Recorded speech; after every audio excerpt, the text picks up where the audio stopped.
Hello folks, Wes here, B&B Audioconcepts, and today we have a Hyundai Santa Fe with an amplified sat-nav system.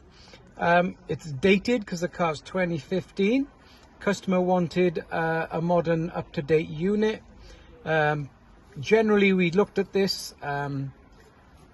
Kenwood, Pioneer, Alpine, no one had a solution, mainly because the fascia plate wasn't available. Now, normal Hyundai fascia plates are available, but they finish there.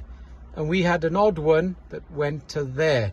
So we've gone overseas, looked at Chinese markets, managed to find a panel from over there, and then we managed to source parts from Connects 2, and we managed then to put a Pioneer unit in.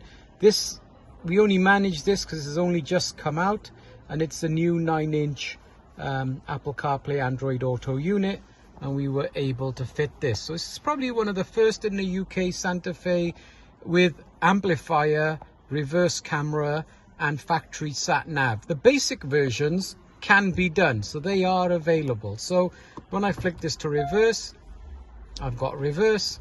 When I come out, I've got the unit.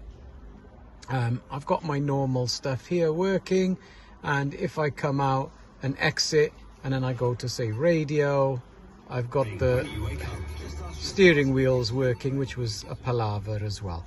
So yeah, something like this interests you. This was a challenge. Customer was happy to pay for the extra time, and we were able to do this. He'd been everywhere. Most local people said can't be done. There we are, another first. Thank you. Bye bye.